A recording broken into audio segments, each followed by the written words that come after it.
سارے کہتے ہیں کہ ہم حضرت مجدد پاک کو مانتے ہیں، سارے کہتے ہیں کہ وہ ہمارے قائد ہیں، سارے کہتے ہیں کہ وہ 10ویں صدی ہجری کے مجدد ہیں، سارے ان کا حیا کرتے ہیں۔ تو میں آپ کے سامنے آج ان کے ارشادات پیش کرنے لگا ہوں تاکہ بات واضح ہو جائے کہ شخصیت کو ماننا اور ہے، ان کی بات کو ماننا اور ہے۔ آپ کو لگ پتہ جائے گا ان کی باتوں کو کون ہے ماننے والے ہیں۔ اللہ تعالی حق سچ کہتے رہنے کی توفیق عطا فرمائے۔ لیجئے پہلا فرمان آپ کے مکتوبات شریف کے اندر یہ سارے ارشادات آپ کے موجود ہیں۔ میرے سامنے جو کتاب ہے یہ اعلیٰ حضرت امام اہل سنت کے خلیفہ ہیں، لاہور میں داتا صاحب کے بالکل قریب ان کا مزار شریف ہے۔ مفتی اعظم پاکستان حضرت علامہ مولانا سید احمد قادری رحمۃ اللہ علیہ اعلیٰ حضرت امام اہل سنت کے خلیفہ ہیں۔ انہوں نے حضرت مجدد پاک کے جو مکتوبات شریف ہیں ان میں سے چند آپ کے ارشادات ایک رسالے کے اندر جمع کیے ہیں، وہاں سے میں آپ کے سامنے پیش کرتا ہوں۔ پہلا ارشاد آپ فرماتے ہیں، نجات آخرت کا حاصل ہونا صرف اسی پر موقوف ہے کہ تمام افعال و اقوال و اصول و فروع میں اہل سنت و جماعت کسرہم اللہ تعالی کا اتباع کیا جائے۔ وہ فرماتے ہیں کہ نجات اسی چیز میں ہے۔ اگر کوئی بندہ چاہتا ہے نا میں بخشا جاؤں اور جنت میں چلا جاؤں، فرماتے ہیں کہ نجات آخرت کا حاصل ہونا اسی پر موقوف ہے کہ تمام افعال و اقوال اصول و فروع میں اہل سنت و جماعت کسرہم اللہ تعالی کا اتباع کیا جائے، یعنی جو اہل سنت کے عقائد ہیں، نظریات ہیں، افعال ہیں، معمولات ہیں، ان کی پابندی کی جائے اگر آخرت میں بخشش کا ارادہ ہے۔ اگر جس کا بخشش کا ارادہ نہیں ہے، دوزخ سے بچنے اور جنت میں جانے کا جس کا پروگرام نہیں، وہ بے شک اہل سنت سے ہٹ جائے۔ وگرنہ فرماتے ہیں حضرت مجدد پاک جو آخرت میں اپنی کامیابی چاہتا ہے اس کی کامیابی اسی پر موقوف ہے کہ اہل سنت کے طریقہ کار سے نہ ہٹے بلکہ اس پر قائم رہے۔ اللہ اکبر۔ آگے فرماتے ہیں اور صرف یہی ایک فرقہ یعنی جماعت جنتی ہے۔ یہ بات کئیوں کو بڑی تکلیف دہ گزرتی ہے، لیکن میں کیا کروں، یہ تو میرے نبی پاک کا بھی فرمان ہے۔ سمجھ آ گئی نا کیسے؟ نبی کریم علیہ الصلوۃ والسلام نے ارشاد فرمایا، ستفترق علی امتی 70 و 30۔ سبحان اللہ کہہ لیں۔ فرمایا ان قریب میری امت کے 73 فرقے بن جائیں گے۔ چھوڑ دیں خلیل بھائی، کتنے بن جائیں گے؟ 73 فرقے میری امت کے بن جائیں گے۔ آقا کیا سارے جنت میں چلے جائیں گے؟ نبی کریم علیہ الصلوۃ والسلام نے ارشاد فرمایا، کلہم فی النار، سب کے سب جہنم میں جائیں گے، الا ملۃ واحدہ، صرف ایک جماعت جنت میں جائے گی، اس کے علاوہ باقی جتنے ہوں گے کہاں جائیں گے؟ یہ صحاح ستہ کی حدیثیں ہیں۔ پتہ چلا یہ کہنا بالکل جھوٹ ہے، غلط ہے کہ سارے ٹھیک ہیں، جو جہاں لگا ہے لگا رہنے دو۔ اگر سارے ٹھیک ہوتے ہیں نبی کریم علیہ السلام فرماتے 73 جماعتیں بن جائیں گی، سارے کے سارے جنتی ہوں گے، پر نبی کریم علیہ السلام نے ارشاد فرمایا الا ملۃ واحدہ، 73 جماعتوں میں سے ایک اہل سنت جنتی ہوں گے۔ یہ سرکار نے ایک کو جنتی کہا ہے، تو پھر بتائیے کیا سارے ٹھیک ہیں؟ بولیں نہیں، سارے نہیں ٹھیک۔ یہ دیکھیں نا، آج کیا دن ہے؟ بولیں ذرا، جمعہ ہے۔ ایک بندہ کہتا ہے کہ نہیں آج ہفتہ ہے، ایک بندہ کہتا ہے کہ نہیں آج اتوار ہے، ایک بندہ کہتا ہے کہ نہیں آج پیر ہے، ایک کہتا ہے کہ منگل ہے، ایک کہتا ہے کہ بدھ ہے، ایک کہتا ہے کہ جمعرات ہے، اور آپ سب کیا کہتے ہیں؟ جمعہ ہے۔ کتنے قول آ گئے سامنے؟ 7۔ تو 7 کے 7 سچے ہیں یا ایک سچا ہوگا؟ بولیں سچا ایک ہوگا، وہ سارے سچے نہیں ہوں گے۔ تو اس لیے حضرت مجدد الف ثانی شیخ احمد سرہندی رحمۃ اللہ تعالی علیہ ارشاد فرماتے ہیں آخرت میں نجات اگر چاہتے ہو تو اہل سنت بن کر جیو۔ اللہ اکبر۔ اب اس پر قرآن کی ایک آیت بھی میں تائید میں پیش کر دوں اور صحابہ کرام علیہم رضوان کی تفسیر بھی پیش کر دیتا ہوں۔ 4 پارہ ہے، رب کائنات ارشاد فرماتا ہے، اللہ تعالیٰ نے ارشاد فرمایا یوم تبیض وجوہ وتسود وجوہ،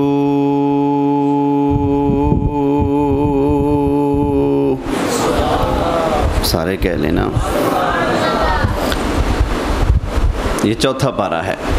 فرمایا قیامت والا دن ہوگا، کچھ چہرے چمکتے ہوں گے اور کچھ چہرے سیاہ ہوں گے۔ قیامت والے دن کچھ چہرے چمکیں گے اور کچھ چہرے سیاہ ہوں گے۔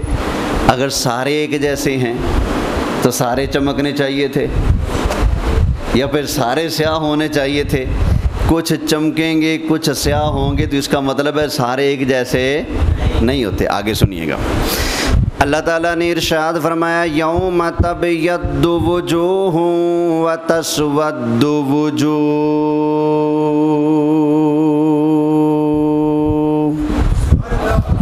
قیامت والا دن ہوگا، کچھ چہرے چمکیں گے اور کچھ بولیں سیاہ ہوں گے۔ اب کس کے چہرے چمکیں گے؟ میں نہیں کہتا، نبی کریم علیہ السلام کے صحابی حضرت عبداللہ بن عمر نے ارشاد فرمایا، نبی کریم علیہ السلام کے دوسرے صحابی حضرت عبداللہ بن عباس نے ارشاد فرمایا، دونوں صحابہ علم کا سمندر ہیں۔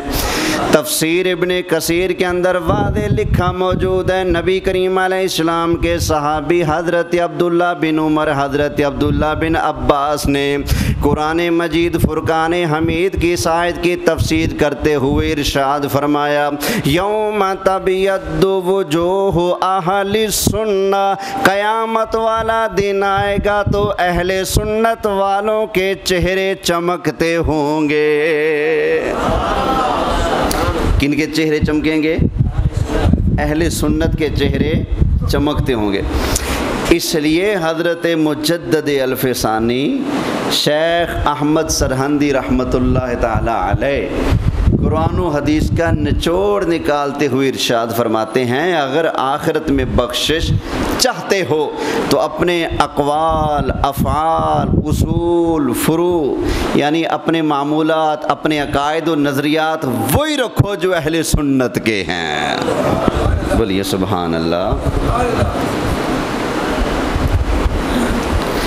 آگے فرماتے ہیں، آج کوئی اس بات کو جانے یا نہ جانے، کل قیامت کے دن ہر شخص اس بات کو جان جائے گا، مگر اس وقت جاننا کوئی فائدہ نہیں دے گا۔ اللہ اکبر۔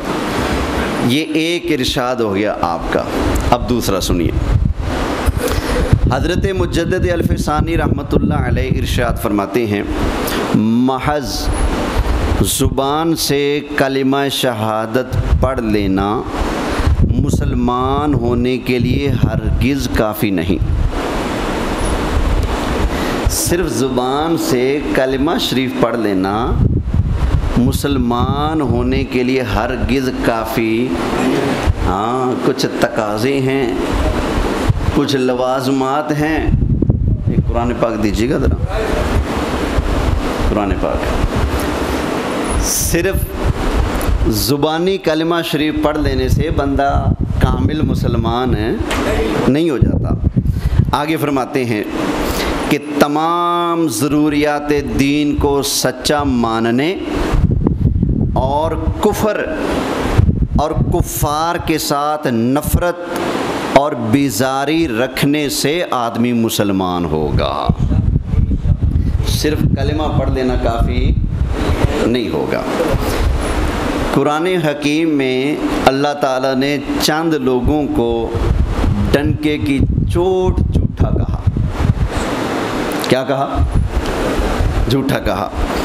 حالانکہ وہ کلمہ شریف کیسے پڑھتے تھے؟ حضرت ابو بکر، حضرت عمر، حضرت عثمان، حضرت علی، دیگر صحابہ رضی اللہ تعالی عنہم اجمعین جب نبی کریم علیہ السلام کی خدمت میں آتے اور کلمہ شریف پڑھنا ہوتا تو کہتے لا الہ الا اللہ محمد الرسول اللہ، یا پھر یوں پڑھتے اشہد ان لا الہ الا اللہ و اشہد انک رسول اللہ، وہ یوں کلمہ پڑھتے تھے۔ لیکن جن کو رب نے جھوٹا کہا وہ آتے تھے اور کہتے تھے واللہ، اللہ کی قسم میں گواہی دیتا ہوں اللہ کے سوا کوئی معبود نہیں، اور اللہ کی قسم آپ اللہ کے سچے رسول ہیں۔ وہ یوں قسمیں اٹھا اٹھا کر کیا کرتے تھے؟ کلمہ شریف پڑھتے تھے۔ لیکن اللہ کریم نے ان کو کیا فرمایا؟ لیجئے 28واں پارہ ہے، سورہ منافقون ہے اور اس کی پہلی آیت ہے۔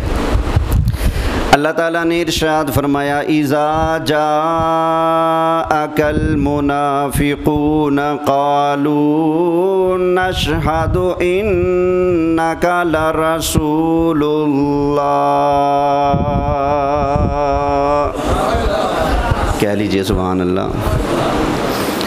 جب منافق آپ کی بارگاہ میں آپ کے حضور حاضر ہوتے ہیں تو کیا کہتے ہیں؟ ہم گواہی دیتے ہیں کہ حضور یقیناً بے شک اللہ کے رسول ہیں۔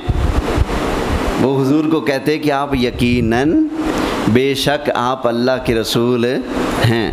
یہ دیکھیں نا، قالوا نشہد، ہم گواہی دیتے ہیں، انکا بے شک آپ، حرف انا یہ بھی حرف تحقیق ہے کلمہ میں جان پیدا کرنے کے لیے، اور لا رسول اللہ، رسول کی را کے اوپر لام ہے، یہ لام بھی تاکید کا ہے، یعنی وہ تاکیدیں لگا لگا کر قسمیں بیان کر کر کے کہتے تھے کہ اللہ کی قسم ہے آپ اللہ کے یقیناً سچے رسول ہیں۔ اللہ نے کیا جواب دیا؟ اللہ تعالیٰ نے ارشاد فرمایا ہو یعلم انک لرسول، سونے محبوب بے شک اللہ جانتا ہے کہ آپ اللہ کے رسول ہیں، اس میں تو کوئی شک نہیں، اللہ جانتا ہے کہ آپ اللہ کے رسول ہیں۔ اور یہ اللہ تعالیٰ نے ارشاد فرمایا واللہ یشہد ان المنافقین لکاذبون، اور اللہ گواہی دیتا ہے کہ منافق ضرور جھوٹے ہیں۔ کیا ہیں؟ ضرور۔ تو یہ آیت کریمہ سامنے رکھ کر حضرت مجدد پاک ارشاد فرماتے ہیں کہ صرف کلمہ پڑھ لینے سے آدمی مسلمان نہیں ہو جاتا، سمجھ آ گئی نا، بلکہ مسلمان ہونے کے کچھ تقاضے بھی ہیں۔ کیا؟ ضروریات دین کو مانے۔ ضروریات دین کیا ہیں؟ شریعت کے دین کے وہ موٹے موٹے مسائل جن کا دین سے ہونا ہر عام و خاص جانتا ہو، عوام بھی جانتی ہو کہ یہ دین کا مسئلہ ہے، سمجھ آ گئی نا، اور خاص لوگ بھی جانتے ہوں، عام لوگ جانتے ہوں، سب جانتے ہوں کہ یہ کیا ہے مسئلہ، دین کا مسئلہ ہے۔ مثلا نبی کریم علیہ السلام اللہ کے سب سے بولیں یہ مسئلہ ضروریات دین میں سے ہیں، کیونکہ پڑھے لکھے ہوں یا ان پڑھ ہوں، دیہاتی ہوں یا شہری ہوں، سب جانتے ہیں کہ حضور اللہ کے۔ اب بتائیں جو بندہ نبی پاک علیہ السلام کو آخری نبی نہ مانے لیکن کلمہ شریف پڑھتا رہے پڑھتا رہے پڑھتا رہے، کیا اس کا وہ بار بار کلمہ شریف پڑھنا اس کو مسلمان بنا دے گا؟ نہیں بنائے گا، اس لیے کہ کلمہ شریف کے کچھ تقاضے ہیں، اس بندے نے ان تقاضوں کو پورا نہیں کیا۔ ایک بندہ، یہ کئی پیروں کو پٹ ہوتی ہے جو اب میں بات کرنے لگا ہوں، جو محض دیندار اور لوگوں کے ایمان پر ڈاکہ مارنے والے جھوٹے کاروباری دنیاوی منفعت اور لالچ کی چکر میں لوگوں کے ایمان کو برباد اور گمراہ کرنے والے پیر ہوتے ہیں، ان کی بات کرنے لگا ہوں۔ کہتے ہیں جی نمازاں دی لوڑ ہی کوئی نہیں، نماز فرض ہے، ہر عام بندہ جانتا ہے اور ہر خاص بندہ بھی۔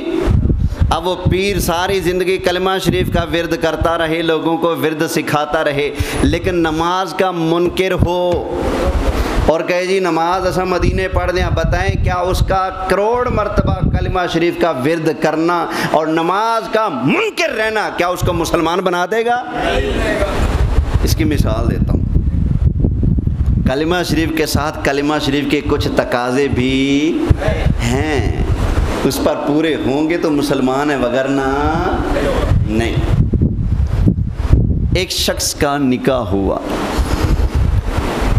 کوئی ہفتہ 10 دن گزرے، گھر آیا جب تو گھر والی نے اتنی بڑی لسٹ بنا کر دے دی، 5 کلو بصل، پیاز، ہلدی، چینی، گھی، آٹا، نمک، مرچ، مسالہ، ادرک، فلاں فلاں ڈھمکان، یہ سارا کچھ لا کر دو۔ اس نے کہا مجھے کوئی سزا ہے؟ مجھے کوئی سزا ہے؟ میں کوئی ذمہ دار ہوں ان چیزوں کا؟ میں نے تو اسے شادی کی ہے، تیرے خرچے کا ٹھیکہ میں نے نہیں اٹھایا، لہذا یہ چیزیں اپنے ماں باپ سے کہو دیں تمہیں جوتی، کپڑا، مرچ، مسالہ، روٹی ٹکر، سارا کچھ وہ کرے، میں کیوں کروں؟ شادی کی ہے، نکاح کیا ہے، اس کا مطلب یہ تھوڑی کہ تمہاری ساری ذمہ داری میں سنبھالوں اور تم آرام سے گھر بیٹھی رہو۔ معاملہ بگڑ گیا، کنبے کے سیانے سمجھدار دانا لوگ بیٹھ گئے، بھائی اس مسئلہ کو کسی طرح سے سلجھایا جائے، بات حل کی جائے۔ تو لڑکا بڑی محفل میں کہنے لگا جی میں نے کوئی ذمہ لیا تھا، کوئی لکھ پڑھ ہوئی تھی، میں نے کوئی قول و قرار کیا تھا کہ میں اس کے جوتی، کپڑے، سرخی پاؤڈر، مرچ، مسالے، روٹی، ہانڈی سب کچھ میرے ذمہ ہوگا؟ کوئی قول و قرار میں نے لیا تھا اس وقت جو اب مجھ پر لازم کرتے ہیں؟ ان کے جی قول و قرار تو نہیں ہوا تھا، پھر لازم کیسے؟ ایک سمجھدار دانا بولا، اس نے کہا یہ بتا جب تیرا نکاح ہوا تو تو نے قبول ہے کہا تھا؟ اس نے کہا جی بالکل کہا تھا۔ کتنی مرتبہ؟ اس نے کہا 3 مرتبہ۔ اس نے کہا جج جس سے مرضی پوچھ لے، نکاح کے منعقد ہونے کے لیے تو 1 مرتبہ گواہوں کی موجودگی میں قبول ہے کہہ لینا کافی ہوتا ہے، 2 مرتبہ اضافی کیوں کہا تھا؟ کہتے جی میں نے نہیں پتا۔ انہوں نے کہا وہ جو 2 مرتبہ اضافی کہا تھا نا قبول ہے، اس کا مطلب یہ تھا روٹیاں بھی قبول، مرچ، مسالے، گنڈے، پیاز بھی قبول، جوتیاں، کپڑے بھی قبول۔ وہ جو تو نے قبول ہے کہا تھا نا، اس قبول کے اندر یہ ساری چیزیں کیا ہیں؟ شامل ہیں۔ سمجھ آ گئی نا بھائی؟ یہ کہنے والوں کہ کلمہ شریف پڑھ لیا اور صرف کلمہ شریف کا ورد کرتے رہے، بخشش کے لیے کافی ہے، نمازیں پڑھنے کی ضرورت نہیں ہے، اور ایسے ایسے اسلام کے نام لیوا جھوٹے فرقے بھی اپنے دور میں اٹھے، اور اللہ کا شکر ہے کہ وہ دب گئے ہمیشہ کے لیے، جنہوں نے چٹے لفظوں میں نماز کا انکار کیا اور کہا کہ صلاۃ کا مطلب ہے دعا، نماز پڑھنے کی ضرورت کوئی نہیں، مسجد بنانے کی ضرورت کوئی نہیں، امام رکھنے کی ضرورت کوئی نہیں، بس اذان دو اور دعا کر لو بس نماز ہو جائے گی۔ جنہوں نے یوں اپنے نفس کے پیچھے چلتے ہوئے دین کی جو ضروریات ہیں ان کا انکار کیا، بھلے وہ کلمہ پڑھتے رہیں لیکن ضروریات دین کا انکار کرنے کی وجہ سے کیا وہ بندے مسلمان ہیں؟ بولیے، اس لیے کہ کلمہ شریف کے کچھ تقاضے بھی ہیں۔ اب ایک بندہ نبی پاک علیہ السلام کے پاس آیا، مشکاۃ شریف کی حدیث ہے، اس نے کہا جی مجھے کوئی ایسا بتائیں میں اس پر عمل کروں تو جنت میں چلا جاؤں اور آپ کے بعد مجھے کسی سے کچھ پوچھنا بھی نہ پڑے۔ فرمایا تو کہہ کہ میں ایک اللہ پر ایمان لایا، تو یہ کہہ کہ میں ایک اللہ پر ایمان لایا۔ فرمایا تو یہ کہہ۔ اس نے کہا ٹھیک ہے جی میں ایک اللہ پر ایمان لایا، جانے لگا، آقا علیہ السلام نے روک لیا۔ فرمایا کیا تو جانتا ہے کہ ایک اللہ پر ایمان لانے کا مطلب کیا ہے؟ یہ تو جانتا ہے؟ اس نے کہا جی مجھے نہیں پتا۔ فرمایا ایک اللہ پر ایمان لانے کا مطلب یہ ہے کہ تو قیامت کو بھی مانے، رسولوں کو بھی مانے، فرشتوں کو بھی مانے، مرنے کے بعد اٹھنے کو، حساب و کتاب، جنت اور دوزخ، ان ساری چیزوں کو مانے۔ اس لیے کہ جب ایک اللہ کو مان لیا تو جس کو اللہ منوائے گا ان سب کو بھی ماننا پڑے گا کہ نہیں؟ بولیں، جب کلمہ شریف پڑھ لیا تو اسی طرح کلمہ شریف کے جو تقاضے ہیں، نماز بھی ہے، روزہ بھی ہے، فرض ہونے کی صورت میں زکوٰۃ بھی، فرض ہونے کی صورت میں حج بھی ہے، یہ ساری چیزیں کلمہ شریف کے اندر داخل ہیں۔ تو لہذا جو بندہ کلمہ شریف پڑھنے کے باوجود ان ضروریات دین میں سے کسی ایک کا بھی انکار کرے، وہ کلمہ پڑھنے کے باوجود بے ایمان ہے، مسلمان۔ اب یہ قادیانی کیا یہ کلمہ نہیں پڑھتے؟ ہم پڑھتے ہیں لا الہ الا اللہ محمد الرسول اللہ صلی اللہ، وہ بھی یہی کلمہ پڑھتے ہیں۔ ہاں جی، قادیانی یہی کلمہ پڑھتے ہیں، ان کا کوئی کلمہ الگ نہیں ہے۔ ہاں بس اتنا فرق ہے، وہ کہتے ہیں کہ جب ہم بولتے ہیں نا محمد الرسول اللہ تو مراد نبی پاک علیہ السلام کو نہیں لیتے، بلکہ ہم اپنے مرزے کو مراد لے کر کہتے ہیں محمد الرسول اللہ۔ یہ دھوکہ دینے کے لیے لفظ یہی بولتے ہیں لیکن مراد کون سی ہوتی ہے؟ مرزے کو مراد لیتے ہیں۔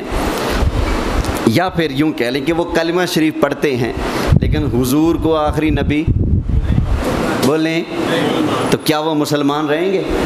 اس لیے کہ انہوں نے ضروریات دین کا کیا کر دیا ہے؟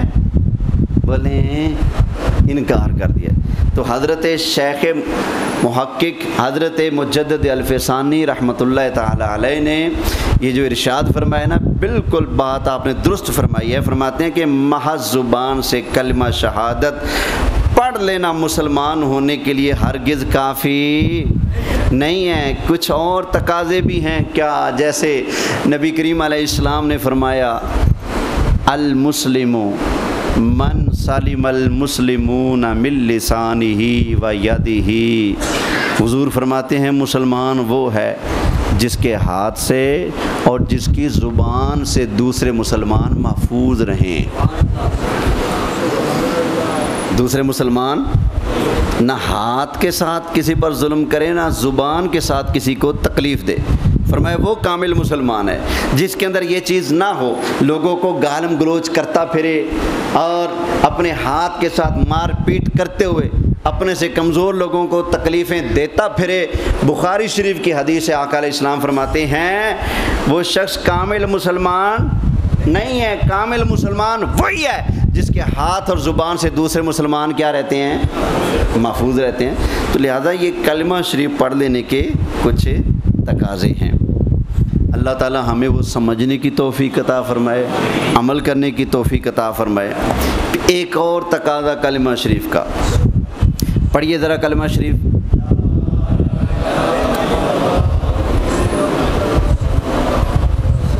اچھا، کلمہ شریف کا پہلا لفظ کیا ہے؟ لا۔ کیا ہے؟ لا۔ لا کا مطلب کیا ہے بھلا؟ نہیں۔ اس کا مطلب انکار پہلے۔ کوئی کہتا تھا یہ لات معبود ہے، بتوں کے نام ہیں، کوئی کہتا تھا یہ منات بت ہے، یہ معبود ہے، کوئی کہتا تھا یہ حبل ہے یہ معبود ہے، کوئی کہتا تھا یہ چاند ہے یہ معبود ہے، کوئی کہتا تھا ستارے معبود ہیں، کوئی کہتا تھا کہ آگ معبود ہے، کوئی ستاروں کو معبود مانتا تھا۔ نبی کریم علیہ السلام تشریف لائے تو پہلا سرکار نے اعلان کیا لا، کیا اعلان ہے پہلا؟ لا، نہیں، لات منات حبل چاند ستارے سورج جن بشر انسان کوئی بھی اللہ کی پیدا کردہ مخلوق معبود بولیے لا، جھوٹے کا انکار پہلے، پھر ہے الا اللہ، سوائے اللہ کے کوئی معبود نہیں سوائے اللہ کے۔ پتہ چلا سچے رب پر ایمان کا اقرار بعد میں ہے، جھوٹوں کا انکار بولیے ذرا یہ کیوں؟ اسلام نے اتنی پیاری ترتیب کیوں رکھی ہے؟ ذرا سمجھنے کا اور فکر کا مقام ہے۔ آپ نے دودھ ڈالنا ہے برتن میں، دودھ، برتن کے اندر گند میل کچیل موجود ہے، دودھ ڈالیں گے؟ کیوں؟ خراب ہو جائے گا، دودھ کسی کام کا، اس لیے پہلے برتن کو کیا کرتے ہیں؟ کچی مارتے ہیں، صابن لگاتے ہیں، پانی مارتے ہیں، صاف کرتے ہیں، اندر سے میل نکالتے ہیں، پھر دودھ ڈالتے ہیں۔ جس نے دودھ ڈالنا ہے اس کو پتہ ہے بھی برتن کا پہلے دھلنا ضروری ہے، تو نبی کریم علیہ السلام کو بھی تو پتہ تھا نا، اندر اللہ کی توحید اور اپنی رسالت کا نور ڈالنا ہے، لہذا کفر و شرک کا جو اندر سور پڑا ہے پہلے اس کو نکالنا ہے، پھر رب کا نور اندر ڈالنا ہے۔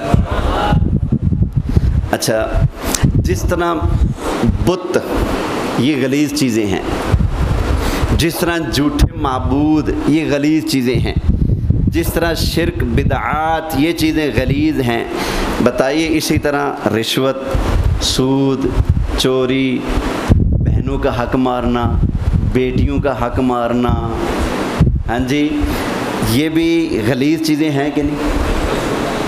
بولیں اچھے اعمال ہیں یا برے اعمال ہیں؟ بہنوں کا حق مارنا، ہمسایوں کا حق مارنا، کسی کی زمین کے اوپر قبضہ کر لینا، کسی سے پیسے لے کر واپس نہ دینا، کسی کے پیسے مارنا، سونا چاندی کسی بھی طرح سے کسی کا مال مار لینا، یہ زیادتی ہے کہ نہیں؟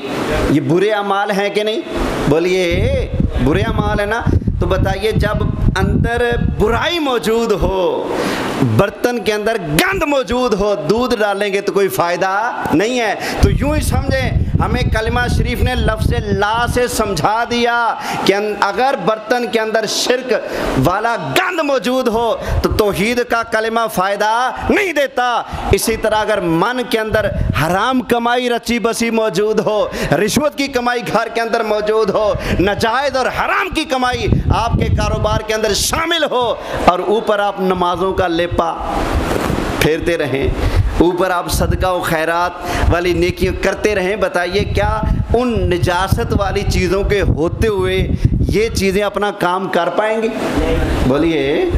لہذا اخروی نجات کے لیے کلمہ شریف کے تقاضوں کو سمجھتے ہوئے، جس طرح ہمیں بت پرستی سے اسلام نے منع کیا ہے اور کلمہ شریف کا تقاضا ہے کہ ہم بت پرستی اور باقی چیزوں سے بچے رہیں، اسی طرح ہمارے اوپر لازم ہے کہ ہم شراب پینے سے بھی، ہم جوئے سے بھی، ہم کسی کا حق مارنے سے بھی، ہم بیٹیوں کا حق اور بہنوں کا حق مارنے سے بھی کیا کریں؟